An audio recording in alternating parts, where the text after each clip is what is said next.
Ya pemirsa, Mahkamah Konstitusi atau MK memutuskan menolak gugatan uji materi pasal 169 huruf Q Undang-Undang Nomor 7 Tahun 2017 tentang batas usia capres dan cawapres minimal 35 tahun. Namun Mahkamah Konstitusi mengabulkan gugatan syarat pendaftaran capres dan cawapres berusia minimal 40 tahun atau berpengalaman sebagai kepala daerah baik di tingkat provinsi maupun kabupaten kota. Kita akan bahas lebih dalam lagi terkait dengan putusan MK ini serta apa yang terjadi di balik keputusan dari para hakim MK ini. Bersama dengan Tama S. Langkun selaku Ketua DPP Partai Perindo, Chiko Hakim selaku politisi PDI Perjuangan, dan juga kami masih menunggu kehadiran dari pihak pakar hukum tata negara. Tapi saya sapa terlebih dahulu. Selamat malam Mas Chiko, Mas Tama. Halo Fani, halo Mas Chiko. Baik, Mas Tama kayaknya sudah nggak sabar nih ingin mengomentari terkait dengan apa hasil putusan dari Mahkamah Konstitusi hari ini. Tapi saya ingin ke Mas Chiko terlebih dahulu. Mas Chiko, ada 11 gugatan yang masuk begitu, gugatan uji material yang masuk ke MK. Satu yang dikabulkan, saya tidak tahu apakah ini kebetulan apa tidak. Kebetulan Almas Sakibiru ini adalah mahasiswa atau pokoknya pihak dari Surakarta begitu, yang kabarnya memang meminta MK mengabulkan usia atau batas usia minimal capres cawapres 40 tahun atau punya pengalaman sebagai kepala daerah baik tingkat provinsi, kabupaten dan juga kota. Tanggapan Anda? Saya dulu ya. Jadi monggo. Gugatan Assalamualaikum warahmatullahi wabarakatuh. Untuk gugatan terakhir itu dikabulkan karena dia menggugat usia dan juga pengalaman sebagai kepala daerah. Menurut saya apa yang disampaikan oleh Hakim Mahkamah Konstitusi Pak Isra tadi itu sudah sangat mewakili suara hati dari mayoritas rakyat Indonesia. Jadi kita ini di sebuah republik, ya, negara yang menganut sistem republik. Kita tidak hidup di negara yang ini sistem yang lain. Jadi apa yang disampaikan oleh Pak Hakim tadi sangat mewakili perasaan kita semua, bahwa ini sesuatu hal yang aneh. Dalam waktu 6 jam ada 2 putusan yang menurut saya dan menurut Pak Hakim tadi sangat bertolak belakang. Karena di putusan yang menolak batas usia cawapres, calon presiden maupun calon presiden tersebut menyatakan bahwa ini bukan wewenang Mahkamah Konstitusi dan harus dikembalikan ke Badan Legislatif DPR RI. Nah, itu aja yang kira-kira menurut saya sangat aneh dan sudah disampaikan dan terwakililah apa yang disampaikan oleh Pak Hakim tadi. Iya, selain pernyataan Pak Saldi Isra yang katanya keputusannya tadinya A, kemudian dalam sekejap ketika Ketua MK Anwar Usman masuk, keputusannya bisa berubah. Seperti itu juga bisa menjadi pertanyaan, terutama dari kami awak media begitu yang ya notabene ini juga kali pertama begitu melihat kondisi seperti ini. Tapi Mas Tama ingatkan saya lagi begitu terkait dengan kuliah di hukum tata negara ya. Keputusan untuk mengubah konstitusi atau pasal ya katakanlah ketentuan yang ada dalam pasal per pasal begitu yang ada dalam undang-undang. Ini memang hanya bisa dilakukan oleh legislator, DPR atau bagaimana? Iya Fani, kalau saya tetap beranggapan bahwa MK itu indikatif legislator. Artinya apa? Dia hanya bisa melakukan pembatalan begitu ya, kemudian dia dalam tanda kutip pencoret begitu pasal-pasal yang kemudian diajukan. Nah, tentu saja ini kewenangan yang berbeda dengan kewenangan DPR. Nah, pada hari ini kita disajikan informasi bahwa ada inkonsistensi dalam putusan hakim yang hitungannya itu nggak sampai tahun. Boleh nggak hakim itu merubah putusan? Boleh, kalau memang ada kegentingan atau perubahan dalam situasi negara kita yang signifikan. Kalau nggak ada perubahan itu tentu putusan hakim MK itu harus konsisten. Dan poin lainnya ini sederhana saja. Kalau kemudian hakim MK dalam putusannya bisa menambahkan norma, gitu, bisa membuat norma baru, maka tentu saja kita udah nggak butuh lagi DPR, kita nggak butuh lagi Pak Presiden, karena undang-undang itu dibahas oleh Presiden bersama dengan DPR. Penentuan angka dan lain-lain itu ada pada undang-undang. Makanya kemudian dikenal dengan open legal policy. yang kemudian itu diserahkan kepada mereka. Nah, MK itu kemudian membuat kepastian kalau angka 40 itu misalnya ternyata bertentangan. Nah, dalam putusan yang terakhir kita melihat bahwa ada penambahan di sana. Apa yang bertambah? Ada subjek hukum yang namanya kepala daerah itu bisa menjadi capres kalaupun dia di bawah dari 40 tahun. Jadi kepala daerah yang sudah atau sedang menjabat bisa menjadi capres. Nah, ini menurut saya adalah penambahan norma karena ada subjek baru di sana. Yang mau ditafsirkan itu kan sebetulnya angka 40 tahun. Kan begitu. Terus kemudian tiba-tiba ada jabatan baru, ada pasal, atau menurut saya meskipun itu adalah modelnya adalah tafsir, nggak boleh ya kalau di bawah 40 tahun, tapi bisa kalau dia pernah di kepala daerah. Nah, ini kan sebetulnya menurut saya tricky gitu ya. Jadi dia menambah norma di sana yang ini kemudian tentu saja akan membuat sesuatu yang pasti menjadi kembali nggak pasti. Tapi boleh nggak sih Mas Tama menambah norma tersebut? Harusnya tidak. Makanya kemudian kita kenal dengan istilah MK itu adalah negatif legislator. Maksudnya apa? Ya tadi dia hanya bisa mengkoreksi. Yang menentukan misalnya angka itu adalah DPR bersama dengan Pak Presiden. Dia yang bahas ya berhari-hari. Kalau begini modelnya berarti kita nggak perlu lagi tuh misalnya nyiapin anggaran buat DPR, hearing, uji pendapat, kemudian rapat paripurna, pengesahan, disablatkan dalam oleh Kementerian Hukum dan HAM, oleh Presiden, dan tahapan yang panjang, anggaran yang banyak untuk menjadikan sebuah norma yang namanya undang-undang. Nah, ini kan menurut saya sesuatu yang harus menjadi refleksi bagi kita bersama bahwa putusan ini sesuai dengan yang Prof. Saldi sampaikan tadi. Saya setuju dengan Prof. Saldi. Saya pun juga mendengarkan dissenting opinion yang disampaikan oleh Prof. Eni. Jadi putusan-putusan ini sebetulnya sudah terwakili tadi seperti apa yang Mas Tito sampaikan begitu ya. Itu sudah mewakili apa yang menjadi pandangan kami yang selama ini mengikuti putusan MK. Demikian, Fani. Saya jadi bingung deh. Kalau misalnya kayak gini caranya, apakah tidak menyalahi atau melanggar konstitusi begitu yang dialamatkan atas MK? Atau memang boleh-boleh saja? Ya, lagi-lagi. Mas Tama dulu, Mas Ciko, maaf nanti saya akan ke Mas Ciko lagi. Nah, dalam pandangan saya begini, Pak. Ini kan sudah jadi putusan ya, dia final and binding. Artinya sudah menjadi keputusan. Nah, kalau kemudian dia modelnya hanya mencoret saja misalnya pasal yang tidak konstitusional, itu tentu lebih mudah. Tapi kalau kemudian dia menambah baru, tentu saja itu punya implikasi. Dia harus dibahas lagi menjadi sebuah undang-undang. Itu menurut pandangan saya ya. Artinya soal tafsir ini kan bisa macam-macam. Nah, ini yang kemudian secara teknis harus buat PKPU lagi. Nah, kalau kemudian ternyata bisa nih bikin PKPU dikebut dalam waktu semalam, dalam waktu itu yang 3 hari lagi, ya tentu saja ini akan menimbulkan kecurigaan banyak pihak. Begitu ya, kok bisa-bisanya bahas PKPU, sesuatu yang sangat penting dan berdampak bagi kami loh ya, sebagai peserta pemilu, khususnya Mas Ganjar juga sebagai capres, tiba-tiba dalam waktu yang singkat. Jadi saya rasa ini menjadi hal-hal yang harus kita perhatikan secara sama-sama. Demikian.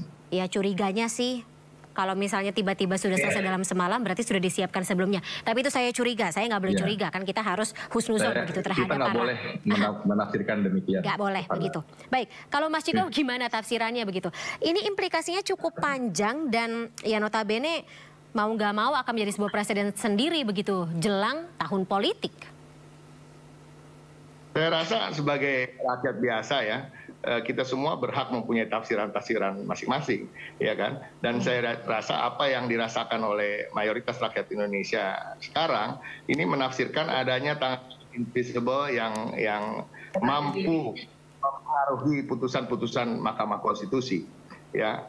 Seperti tadi disampaikan oleh Mas Tama yang ahli dalam bidang hukum, ada kewenangan yang dilampaui oleh Mahkamah Konstitusi. Ada kejanggalan-janggalan dalam pengambilan keputusan ini. Nah, itu secara hukum. Tapi kita hidup di masyarakat, di suatu bangsa negara ini, kita harus berbicara juga melampaui hukum itu sendiri. Apa sih yang di atas hukum? Etika, norma, nilai-nilai moral. Nah, kita harus tahu tadi disampaikan bahwa tidak ada urgensinya mengubah kegentingan aturan ya kan? Tidak ada urgensinya bahwa bila satu orang tidak mencalonkan diri lalu negeri ini akan runtuh. Nggak ada urgensi itu. Jadi apa yang diburu-buru untuk mengambil keputusan ini? Nah, ini yang menjadi pertanyaan kita. Nah, pertanyaan semua orang dan harus terus dipertanyakan. Nah, kita harus terus, kita juga bisa melihat ini bukan hanya suara masyarakat, tapi juga suara 1, 2, 3, 4 orang hakim yang ada di Mahkamah Konstitusi itu sendiri. Nah, ini yang harus menjadi pertimbangan bagi orang-orang yang ingin merekayasa hukum untuk kepentingan-kepentingan mereka sendiri. Jadi presiden tersendirinya pun juga dialamatkan kepada Mahkamah Konstitusi sebagai institusi atau lembaga yudikatif negara, kan, Mas Ciko? Betul. Oke, yang Mas Ciko tangkap apa? Ingatkan lagi-lagi, di tahun-tahun politik sebelumnya, pernahkah terjadi kondisi seperti ini, keputusan yang notabene kontroversial? Saya nggak mau bilang kontroversial, saya tidak mau bilang kontroversial, tapi at least memiliki implikasi yang cukup besar begitu. Ini kontroversial, nggak apa-apa dibilang kontroversial. Kita disandra selama jam hanya untuk menyaksikan drama yang sangat menyakitkan hati. Itu jujur aja, saya yakin banyak yang sakit hatinya pada hari ini. Dan kita tidak... Termasuk Mas Ciko ya? Ya. Gimana? Termasuk Mas Ciko yang sakit hati? Oh iya, saya sangat sakit. Saya merasa ini adalah semacam bila boleh berkata, saya ingin merangkai kata-kata ini supaya tidak terlalu kasar. Ini adalah orkestrasi pengkhianatan terhadap kepercayaan rakyat pada kekuasaan sekarang. Orkestrasi mengkhianati kepercayaan rakyat. Ya, baik. Oke, lagi-lagi begini, saya ke Mas Tama deh.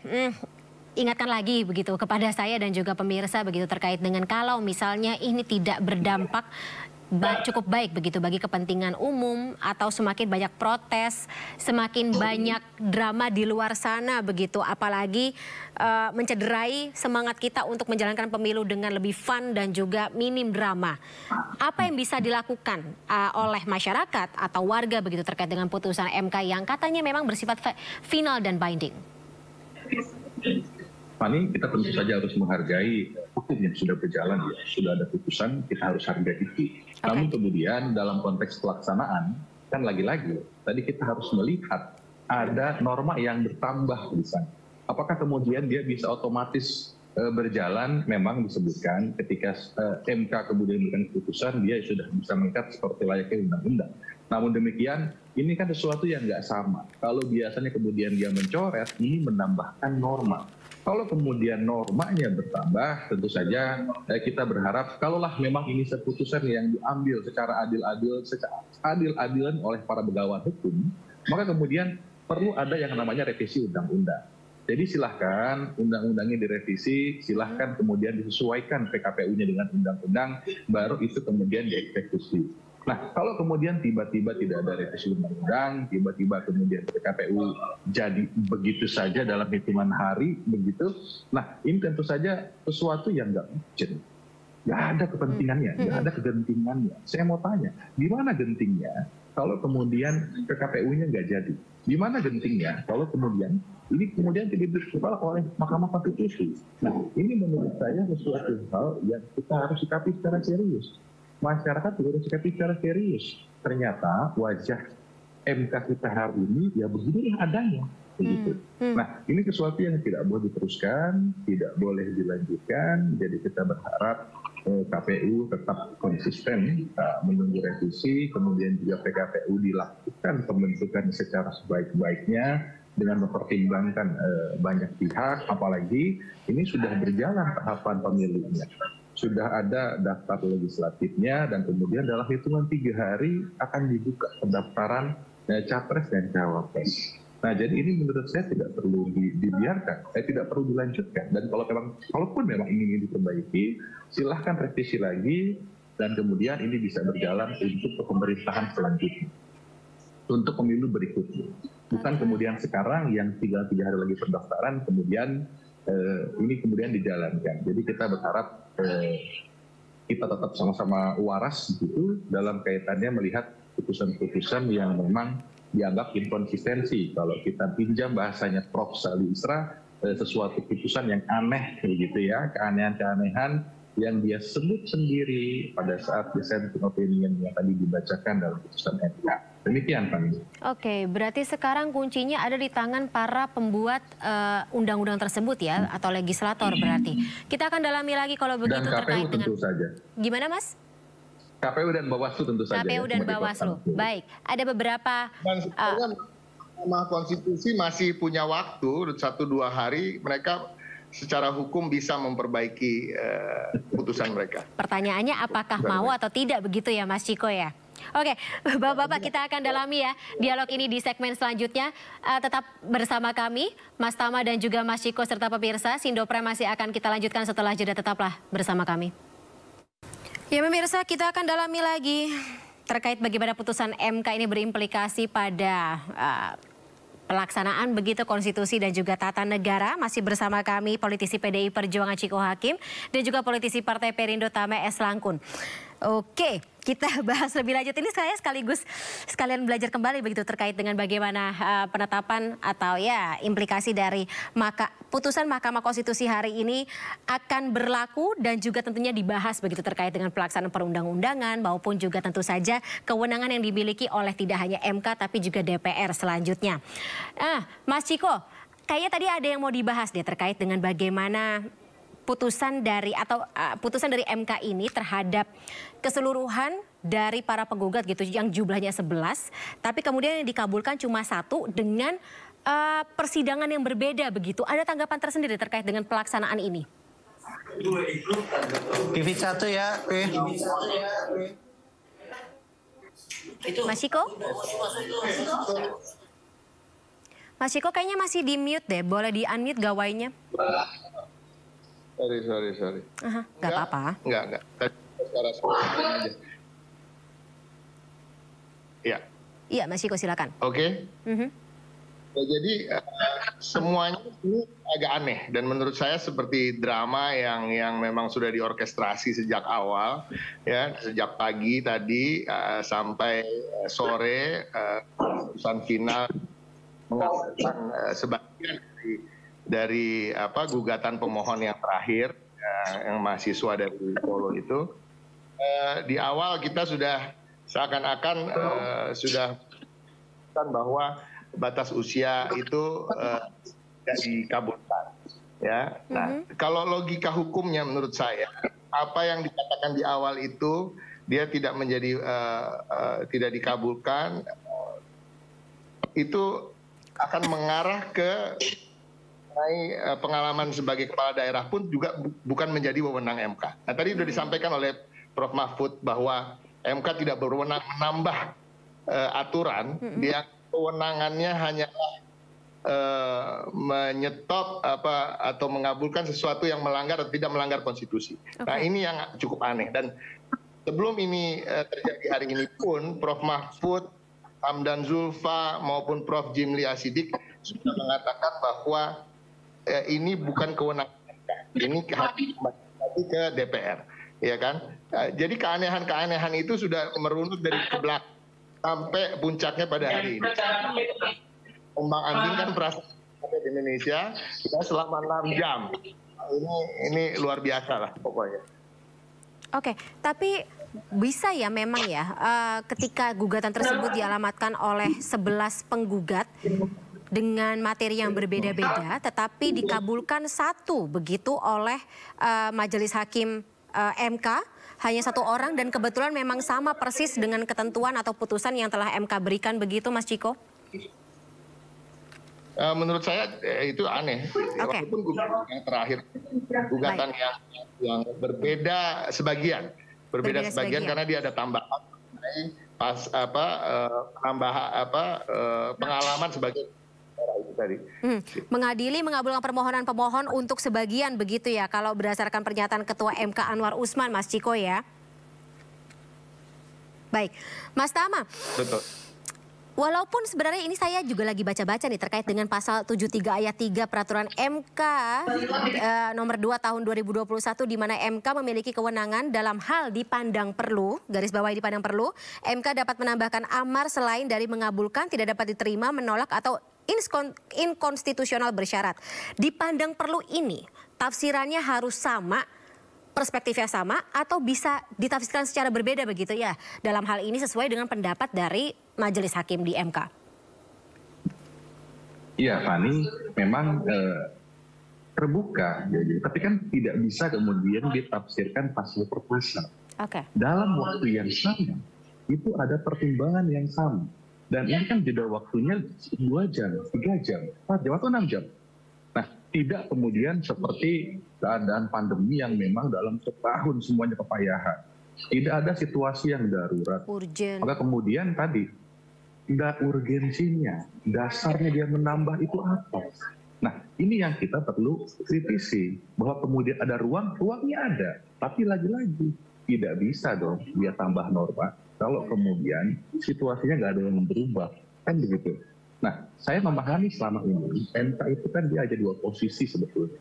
Yang pertama membatalkan, yang kedua itu adalah menafsirkan. Nah, dalam konteks yang pertama, dia diminta untuk membatalkan atau merubah dari 40 jadi 35 ya, kan nggak bisa. Ini merupakan kewenangan dari pembuat undang-undang. Karena soal angka itu tidak melanggar konstitusi gitu ya, tidak melanggar undang-undang dasar, kan begitu. Makanya kemudian ini kita kembalikan kepada DPR, si pembuat undang-undang bersama dengan Presiden. Di putusan yang kedua itu soal penyelenggara negara, sama juga, nggak bisa ya, kok tiba-tiba 40 tahun atau penyelenggara negara, nggak bisa dong, kan begitu. Nah, yang ketiga, 40 tahun diturunkan atau dia pernah menjadi kepala daerah, tiba-tiba dia bisa. Nah, ini kan semuanya sebetulnya serumpun. Ujungnya adalah soal 40 tahun sebetulnya. Membuka pengecualian atau membatalkan. Nah, dalam rumusan yang sama, di hari yang sama, kok bisa ada putusan yang nggak sama?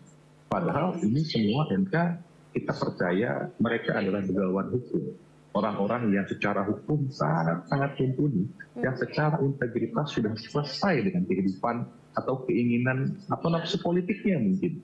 Nah, ini kan harus kita lihat, kita dudukkan dia sebagai begawan hukum. Makanya kemudian ada komentar-komentar dari hakim sebelumnya yang mengatakan ini nggak tepat, harusnya ini kembali membuat undang-undang. Itulah yang harus diikuti. Nah, hari ini kita dipertontonkan dengan model putusan yang menurut saya tidak konsisten. Yang menurut Prof. Saldisra ada keanehan dalam putusan MK. Nah, ini nggak tepat. Jadi kalau kemudian kita hanya bilang boleh nggak, ya semua orang bisa bilang boleh. Aturan kemudian bisa bilang iya nggak apa-apa juga, nggak ada masalah, ini soal tafsir. Tapi lagi-lagi dalam satu hari yang sama ada sesuatu yang nggak konsisten dan nggak ada urgensinya. Apakah kemudian kalau kepala daerah itu tidak bisa menjadi mencalonkan atau mencapreskan diri, kemudian ada situasi genting akan membuat sesuatu dampak yang luar biasa? Saya rasa tidak. Jadi kemendesakannya, gentingannya, situasi daruratnya seperti yang Prof. Mahfud tadi sampaikan, itu tercapai. Makanya opsi membuat norma baru ini akan mengundang pertanyaan dari banyak pihak. Itu yang menurut saya terjadi hari ini, Pak. Baik. Mas Tama dan juga Mas Ciko, ini saya sebenarnya lagi masih menunggu kedatangan dari Mas Zainal Arifin Mohtar, begitu Mas Uceng untuk bergabung bersama kita malam hari ini. Mas Uceng, selamat malam. Apakah sudah sukses bergabung? Baik. Oke, kita masih menunggu kehadiran atau bergabungnya Mas Zainal Arifin Mohtar bersama kita malam hari ini. Tapi saya ingin kembali ke Mas Tama lagi-lagi. Ini ada ketika dalam kenyataannya bagian pasal ayat yang dikabulkan oleh MK tersebut masih tertulis dalam UU yang diujikan hingga diubah atau diganti nanti oleh DPR bersama dengan Presiden, pasal atau ayat yang dikabulkan MK tersebut tetap memiliki daya laku atau validity, tapi tidak memiliki daya guna atau efficacy. Apa implikasinya lagi-lagi? Ya, lagi-lagi dalam konteks putusan, ini kan dia bisa dilaksanakan atau tidak. Nah, saya menilai tadi ketika dia normanya berubah, sejatinya dia memang harus ada pembahasan lagi, terutama dengan DPR RI, dengan Pak Presiden. Dia harus bahas itu, dia harus rumuskan lagi itu, karena memang ada norma yang bertambah. Apa itu? Ya subjeknya nambah lagi, ada kepala daerah itu. Nah, itu menurut saya sesuatu yang memang tidak bisa dijalankan secara serta-merta. Dia harus ada aturannya, atau sekurang-kurangnya deh, katakanlah undang-undangnya nggak berubah, ya tetap PKPU-nya, kan begitu. Nah, ini juga harus dilihat lagi apakah dalam 3 hari dia bisa nyusun sub-sub, terus kemudian sampaikan ke DPR, kemudian dibahas lagi. Itu menurut saya sesuatu yang tidak tidak urgent. Dan boleh jadi ketika ada inkonsistensi dalam keputusan seperti ini, itu kemudian juga akan memfatalkan integritas dari Mahkamah Konstitusi. Karena apa? Ya karena tadi dalam satu waktu yang sama ada putusan yang tidak konsisten. Meskipun setiap orang boleh punya tafsir, dan jangankan kita sebagai masyarakat umum, hakim MK aja yang disebut sebagai lembaga hukum itu ada banyak kok yang sampaikan dissenting opinion, ada banyak yang nggak setuju dengan apa yang diputuskan oleh MK. Nah, inilah hari ini yang kita sedang lihat adalah pertaruhan wajah dari Mahkamah Konstitusi ke depan. Nah, maka dari itu lagi-lagi kita ada pada posisi yang harus dibahas lagi dan kemudian tidak bisa berjalan pada saat di 2024. Demikian, Fani. Baik. Saya ke Mas Ciko. Mas Ciko, ini kan akan berpengaruh atau berdampak begitu pada keputusan beberapa sosok yang notabene terdampak begitu ya akibat putusan dari MK. Terlepas dari itu, kita juga masih menunggu bagaimana keputusan yang akan dijawab oleh sosok-sosok ini. Tapi kira-kira ya atau tidaknya, apa yang kira-kira kalau misalnya apapun itu begitu, keputusannya tentu saja ini akan menjadi contoh tersendiri begitu, presiden tersendiri bagi rakyat akan menatap seperti apa para politikus kita, para elit politik kita dalam menghadapi atau menjalankan putusan dari MK, apalagi jelang pemilu 2024. Menurut tanggapan Anda bagaimana?